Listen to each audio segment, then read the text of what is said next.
suis super bien éclairé en fin de compte. Oui, alors bonjour, bienvenue sur PP World. Je voulais faire une petite vidéo sur ce qui est derrière moi. Regardez un petit peu, les amplis audio-vidéo. Alors, qui sont-ils réellement? Alors, quoi ça sert réellement? Ça décode quoi? Ça fait quoi? On parlera en même temps des barres de son. Et pour ça, je vais aller voir Mathieu de Hey Hey Yamaha, qui est un professionnel, qui va répondre à toutes mes questions avec beaucoup de talent. Vous allez voir, vous allez apprendre des trucs pas possibles. Ça va faire fort. Salut Mathieu. Bonjour. Et moi c'est Pépé. Hein. Je sais. Bon, alors Mathieu, quelle est ta fonction chez Yamaha? Chez Yamaha, je suis chef produit sur la partie home audio. Ça tombe bien parce qu'on va parler d'ampli audio-vidéo, Mathieu. Pour tous les gens qui nous regardent, tu vas nous expliquer de A à Z ce qu'est réellement un ampli audio-vidéo. Qu'est-ce que ça peut apporter? Qu'est-ce qu'on peut y connecter? Alors de A à Z, ça va peut-être faire un petit peu long.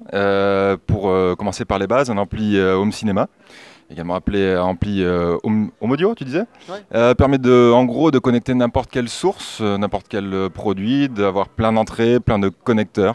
En gros, c'est un peu la liberté.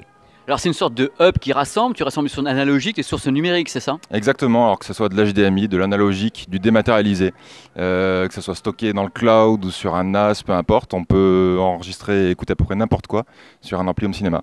Alors en même temps ça décode puisqu'il y a des décodeurs à l'intérieur pour le DTS, DTS HD. En fin de compte l'ampli va réceptionner le signal et va le traiter. C'est un signal home cinéma entre guillemets, une bande son. Il va en faire quelque chose. Il te faut donc multiples enceintes derrière. Alors pas forcément, en fait on est à nouveau assez libre, c'est ce qui est bien avec un ampli home cinéma, c'est qu'on peut partir d'une configuration stéréo, pourquoi pas, ou stéréo avec un sub, ou 4 canaux, ou 5 canaux, ou même jusqu'à 11 canaux. Et en fait, effectivement, l'ampli, lui, va récupérer le signal audio et vidéo, décoder le signal audio. Alors, on a plein de formats dispo, du DTS, du Dolby Atmos, du DTS X, pardon. On peut faire plein de trucs, effectivement, juste avec un ampli. Donc c'est un rassembleur, il rassemble tes sources. Alors les gens qui regardent cette vidéo vont se dire, mais alors l'ampli c'est la machine à tout faire, elle reçoit toutes les sources possibles et imaginables, c'est ma PlayStation, je peux brancher dessus. À partir de quel prix on peut trouver un ampli audio-vidéo digne de ce nom chez toi par exemple? Alors merci de demander.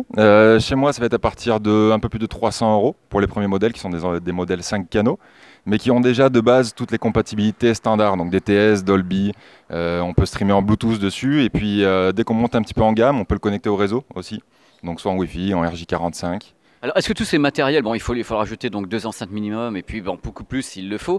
Est-ce qu'ils sont compatibles avec, tu sais, ce qu'on appelle le 24 bits, la high-res, la high-res pour tes débuts de gamme? Ils comprennent ces signaux-là ou pas du tout? Oui, bien sûr. Alors, ils sont tous compatibles jusqu'en 192 kHz 24 bits, qui est devenu un petit peu le standard aujourd'hui. Et ça tombe bien parce qu'il y a plein de sources qui permettent de streamer dans ces hautes résolutions, que ce soit de la musique que vous stockez chez vous, sur une clé, sur un NAS, ou même sur des services de streaming comme Qobuz qui est intégré aussi dans nos amplis home cinéma. Donc, sur le papier, c'est génial l'ampli home cinéma, mais tu sais qu'il y a beaucoup de jeunes qui nous regardent, qui regardent cette vidéo, on leur fait coucou, et qui sont peut-être plus tentés par la barre, ce qu'on appelle la barre de son, parce que c'est en même temps une enceinte avec tout à l'intérieur. Alors, est-ce que tu sens, toi, justement dans le marché, parce que tu as des barres de son chez Yamaha ainsi que des amplis, tu sens bien une scission entre deux clientèles différentes ou malgré tout ça se mélange? Alors, il y a les deux en fait. Il y a eu au tout début de la barre de son une scission, c'est-à-dire que la facilité d'installation contrebalancée avec en fait la qualité jusqu'où on pouvait aller avec une barre de son.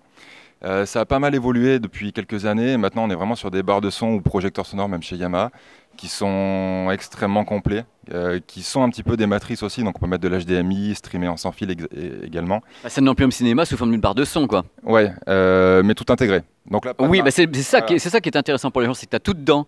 Tu as tout dedans, mais du coup, tu prends le pack tel qu'il est. Donc, si tu voulais avoir des enceintes d'une autre marque avec, ou si tu voulais avoir une amplification vraiment particulière, c'est pas possible. C'est une barre de son. D'accord, elle a tout à l'intérieur et tu te fais avec les amplis qu'il y a dedans et les enceintes qu'il y a dedans. Ça commence à quel prix pour que les gens sachent évidemment, parce que moi j'ai besoin de démystifier tout ça. Barre de son, en entrée de gamme, on peut être à environ 200 € chez Yamaha. Et après, on peut monter très très haut avec un projecteur sonore YSP5006 à 2200 €, plus un caisson sans fil. Mais là, parce qu'il est Dolby Atmos et tout le tremblement. Il est Dolby Atmos, DTS X, il y a 44 petits haut-parleurs de 2 cm dedans. Donc c'est vraiment un gros bébé. Bon, moi je vais faire cette vidéo parce que je vais encore être franc avec toi. Je trouve que le marché des amplis de vidéo est en péril. Je ne sens pas un engouement chez les jeunes qui les pousse à acheter ce type de produit, qui voient comme une sorte de produit à papa avec plein d'enceintes à rajouter. Est-ce que tu as un message à ajouter à ça pour essayer de dire que bon, c'est surtout un super rassembleur le truc, tu peux mettre n'importe quoi dessus et gérer tous les signaux? Le message, c'est juste qu'avec un ampli home cinéma, vous êtes libre. Vraiment, vous faites ce que vous voulez. Donc, si vous voulez faire vos propres mariages avec vos enceintes, si ça vous plaît pas d'avoir une enceinte centrale, si vous voulez juste 4 canaux, si vous voulez votre sub particulier que vous aviez déjà, enfin, si vous voulez brancher 10 consoles ou une seule console ou deux télés ou un seul, vous faites comme vous voulez. Et ça, il n'y a vraiment aucun autre produit qui vous le permet. Alors après, on peut faire des écoutes hi-fi, on peut... Ah, justement, parce que l'adage, alors je t'arrête, l'adage veut que l'ampli home cinéma, quelconque soit-il, a un son beaucoup plus poucrave et pourri qu'un ampli hi-fi classique. T'en penses quoi, toi? J'en pense que les adages se basent sur des vieux préceptes. Et qu'aujourd'hui, effectivement, on est sur des amplis qui ont des amplifications, des convertisseurs, des qualités vraiment qui sont bien différentes et bien améliorées par rapport à il y a 10 ans. Vous laissez pas mettre dans la tête qu'un ampli hi-fi pur, il sera forcément mieux qu'un ampli home cinéma. C'est pas vrai. Ça va dépendre de la gamme, ça va dépendre du montant et du budget que vous allez mettre dedans, ça va dépendre de la qualité de vos câbles, des enceintes. Donc vraiment, c'est juste la solution qui vous correspond. Après, moi, je peux aussi faire une super écoute cinéma sur un ampli hi-fi, il n'y a pas de problème. Donc on va résumer, l'ampli home cinéma c'est le début d'un puzzle, tu fais ce que tu veux avec, la barre de son il y a tout dedans, tu prends avec, c'est directement plug and play, tu mets en place, et le son ça dépend du fric que tu vas foutre dedans, de ton niveau de produit, et puis après tu t'amuses. Exactement. Ben, t'as très bien résumé, j'ai rien à dire. Hein.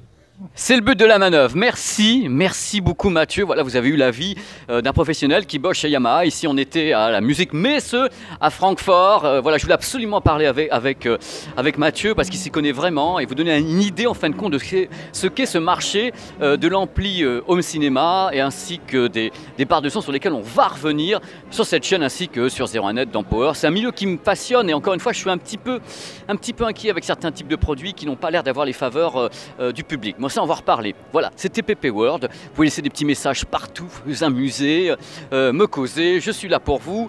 On se dit à très vite sur cette chaîne. Je vous embrasse. À bientôt.